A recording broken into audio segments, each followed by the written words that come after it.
महुआ मोइत्रा की सांसदी खतरे में। भारत में 5 दिवसीय दिवाली महोत्सव। बैकफुट पर बिहार के सीएम नीतीश कुमार। बिहार में अब 75% आरक्षण। दिल्ली वासियों को जहरीली हवा का डर। नमस्कार, मैं रूपाली बर्वे। वेब दुनिया की ओर से आप सभी दर्शकों को दिवाली की बहुत बहुत शुभकामनाएं। दिवाली आपके लिए दुनिया की सारी खुशियां और सुख लेकर आए, इसी शुभकामनाओं के साथ पेश है वेब दुनिया की खास पेशकश WD नाउ, जिसमें बात करेंगे सप्ताह भर की सुर्खियों की एक अलग अंदाज में। पैसे लेकर सवाल पूछने के मामले में तृणमूल कांग्रेस की सांसद महुआ मोइत्रा को सांसदी से हाथ धोना पड़ सकता है। दरअसल लोकसभा की आचार समिति ने अपनी रिपोर्ट लोकसभा अध्यक्ष ओम बिरला को सौंप दी है। अब महुआ पर अंतिम फैसला उन्हीं का होगा। निवेश बैंकर से राजनेता बनी महुआ को मोदी सरकार और भाजपा की मुखर विरोधी के रूप में पहचाना जाता है। आचार समिति की रिपोर्ट के पक्ष में 6 वोट पड़े थे, जबकि 4 वोट इसके विरोध में। कांग्रेस की निलंबित सांसद परनीत कौर ने भी रिपोर्ट के पक्ष में मतदान किया। कौर पंजाब के पूर्व मुख्यमंत्री कैप्टन अमरिंदर की पत्नी है, जो कांग्रेस छोड़कर भाजपा में शामिल हो चुके हैं। महुआ पर कारोबारी दर्शन हीरानंदानी के कहने पर संसद में सवाल पूछने का आरोप है। भाजपा सांसद निशिकांत दुबे ने उनके खिलाफ शिकायत दर्ज कराई थी। दुबे ने लोकसभा अध्यक्ष को 15 अक्टूबर को लिखे एक पत्र में आरोप लगाया था कि महुआ द्वारा लोकसभा में पूछे गए 61 प्रश्नों में से 50 प्रश्न अडानी समूह पर केंद्रित थे। महुआ पर आरोप है कि हीरानंदानी की ओर से अडानी समूह पर निशाना साधने के लिए लोकसभा में सवाल पूछती थी। उन्होंने दावा किया था कि हीरानंदानी सवाल पूछने के लिए मोइत्रा की लॉगिन आईडी का इस्तेमाल करते थे। इसके बाद लोकसभा अध्यक्ष ने मामला आचार समिति के पास भेज दिया था। एथिक्स कमेटी की 500 पेज की इस रिपोर्ट में महुआ मोइत्रा की संसद सदस्यता रद्द करने की मांग की गई है। रिपोर्ट में कहा गया है कि महुआ मोइत्रा ने जो किया है बेहद आपत्तिजनक, अनैतिक और अपराध है। साथ ही मामले की कानूनी और संस्थागत जांच की सिफारिश भी की गई है। हालांकि रिपोर्ट पर लोकसभा अध्यक्ष क्या फैसला लेंगे, यह उनके रुख पर तय करेगा। लेकिन महुआ ने चुनौती भरे अंदाज में कहा है कि भले ही लोकसभा से निकाल दो, मैं अगले लोकसभा चुनाव में बड़े अंतर से जीत कराऊंगी। उन्होंने कहा कि मोदी और अडानी सरकार चला रहे हैं। वैसे भी लोकसभा के कार्यकाल में ज्यादा वक्त नहीं बचा है। ऐसे में यदि महुआ की सदस्यता जाती भी है तो उन्हें कोई खास फर्क नहीं पड़ेगा। धनतेरस के दिन से भारत में 5 दिवसीय दीप पर्व की शुरुआत हो चुकी है। धनतेरस पर बाजार में अच्छी रौनक रही और वाहन निर्माताओं, उपभोक्ता सामान बनाने वाली कंपनियों और उपकरण विनिर्माताओं ने अच्छी बिक्री दर्ज की। एक अनुमान के मुताबिक पूरे देश में 50,000 करोड़ के लगभग कारोबार हुआ। महिलाओं श्रृंगार कर रूप चतुर्दशी बनाई और इस दिन भगवान श्री कृष्ण ने नरकासुर का वध किया था, अतः इसे नरक चतुर्दशी के रूप में भी मनाया जाता है। दीपावली पर मां लक्ष्मी की पूजा कर सुख समृद्धि की कामना की जाती है। यम द्वितीया यानी कि भाई दूज पर बहनें अपने भाई को तिलक कर उनकी लंबी उम्र की कामना करती है। दूसरी ओर रामनगरी अयोध्या भी दीप पर्व पर दुल्हन की तरह सज धज कर तैयार है।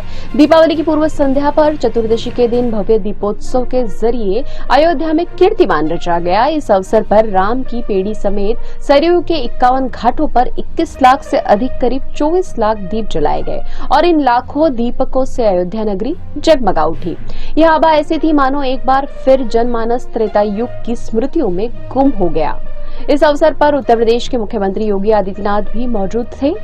भव्य दीपोत्सव के लिए कई कॉलेजों के छात्र छात्रा और स्वयंसेवी संस्थाओं के कार्यकर्ताओं को प्रशिक्षण दिया गया था।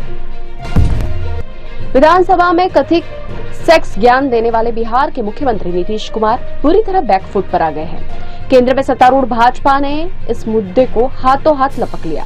स्वयं प्रधानमंत्री ने अपने पूर्व सहयोगी नीतीश पर चुनावी सभाओं में जमकर निशाना साधा। नीतीश की आड़ में मोदी ने इंडिया गठबंधन के दलों को भी नहीं बख्शा। उन्होंने कहा कि गठबंधन के बहुत बड़े नेता ने विधानसभा में भद्दी बातें की। कोई शर्म नहीं है उनको, कैसा दुर्भाग्य है देश का, कितना नीचे गिरोगे। हालांकि बाद में नीतीश ने अपने टिप्पणी के लिए माफी भी मांग ली। उन्होंने कहा कि मेरी बात से अगर लोगों को दुख हुआ है तो मैं हाथ जोड़कर माफी मांगता हूँ, अपनी बात वापस लेता हूँ। मैं शर्मिंदा हूँ, अपने बयान की निंदा करता हूँ।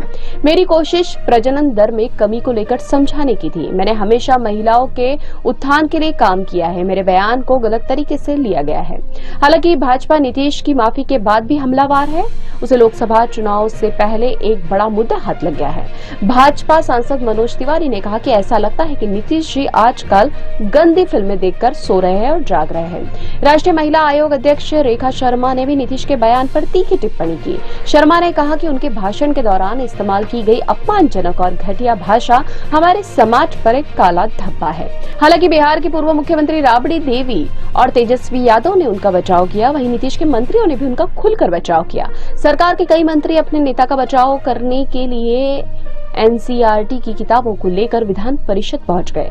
मंत्री लेशी सिंह, शीला मंडल और अशोक चौधरी ने नीतीश का बचाव करते हुए कहा कि जाति आधारित सर्वेक्षण कराने और अनुसूचित जाति व अनुसूचित जनजाति और पिछड़े वर्गों के लिए आरक्षण बढ़ाने के ऐतिहासिक कदम उठाने से विपक्षी दल घबरा गया है।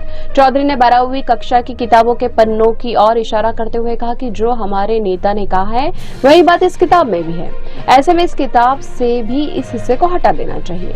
गठबंधन सहयोगी शिवसेना यूबीटी के नेता संजय राउत ने कहा कि एक राज्य के सीएम ने अगर देश और महिलाओं से माफी मांग ली है तो फिर बात यहीं खत्म हो जानी चाहिए। उन्होंने कहा कि भाजपा के जैसे बयान रहे हैं उसे तो रोज ही माफी मांगनी चाहिए। विधानसभा चुनाव के चलते फिलहाल ये मुद्दा थमते नजर नहीं आ रहा है और लोकसभा चुनाव में भी यह मुद्दा फिर जिंदा हो सकता है। आरक्षण की सीमा को बढ़ाने के लिए बिहार विधानसभा से आरक्षण संशोधन विधेयक 2023 पास हो गया है। राज्य में आरक्षण की सीमा बढ़ाकर 75% हो गई है और इसके लागू होने के बाद मात्र 25% सीटें ही अनारक्षित रहेंगी। हालांकि बिहार की नीतीश सरकार के इस फैसले को लेकर सवाल भी उठ रहे हैं। ये पूछा जा रहा है कि क्या न्यायालय की ओर से 50% आरक्षण के दायरे को क्या पार किया जा सकता है, और यह भी माना जा रहा है कि राज्य सरकार के इस फैसले को जल्द ही कोर्ट में चुनौती दी जा सकती है। यह भी कहा जा रहा है कि आने वाले समय में इस फैसले को लेकर विवाद भी खड़ा हो सकता है। हालांकि राजनीतिक दल इसे अपने चुनावी फायदे से जोड़कर देख रहे हैं। दूसरी ओर महाराष्ट्र में मराठा आरक्षण को लेकर भड़की आग अभी पूरी तरह शांत नहीं हुई है। महाराष्ट्र में भी बिहार की तर्ज पर आरक्षण बढ़ाने की मांग शुरू हो गई है। मराठा आरक्षण के लिए अनशन करने वाले मनोज जरांगे ने सरकार को 24 दिसंबर तक का समय दिया है। यदि आरक्षण नहीं लागू होता तो वे फिर से आंदोलन करेंगे। और दूसरे विधानसभा में नेता प्रतिपक्ष वडेट्टीवार ने हाल ही में कहा था कि सरकार को जरांगे की समय सीमा से डरना नहीं चाहिए और ऐसा कोई गलत कदम नहीं उठाना चाहिए जिससे ओबीसी के साथ अन्याय हो। जहरीली दवा का दर्द झेल रहे दिल्लीवासियों को बादलों ने थोड़ी राहत भेज दी है। बारिश के कारण राष्ट्रीय राजधानी में वायु गुणवत्ता में शुक्रवार को 150 अंकों का सुधार देखा गया। शहर में 28 अक्टूबर से पिछले 2 सप्ताह में वायु गुणवत्ता बहुत खराब से गंभीर हो गई थी। दिल्ली सरकार शहर में वायु प्रदूषण के खतरनाक स्तर से निपटने के लिए 20 या 21 नवंबर को कृत्रिम बारिश की योजना भी बना रही है। डॉक्टरों का कहना है कि दिल्ली की प्रदूषित हवा में सांस लेना प्रतिदिन 10 सिगरेट पीने के हानिकारक दुष्प्रभाव के बराबर है। हालात की गंभीरता का अंदाज इस बात से लगाया जा सकता है कि सुप्रीम कोर्ट ने बेहद तीखी टिप्पणी की है। कोर्ट ने कहा है कि प्रदूषण को देखते हुए हमारा सब्र खत्म हो गया है। अगर हमने एक्शन लिया तो हमारा बुलडोजर रुकने वाला नहीं।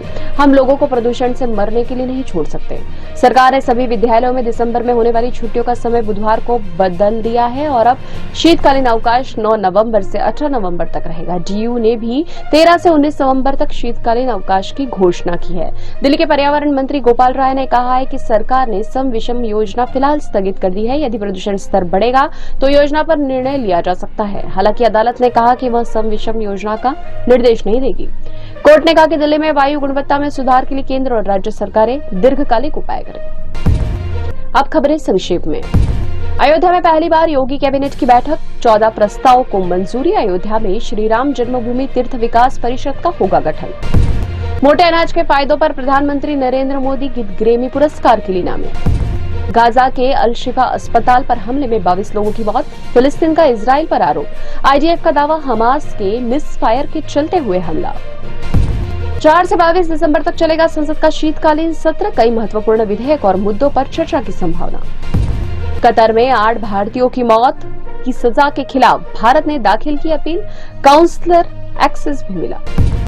ये थी वेब दुनिया की खास पेशकश। WD नाउ अगले सप्ताह की सुर्खियों के साथ फिर हाजिर होंगे। नमस्कार।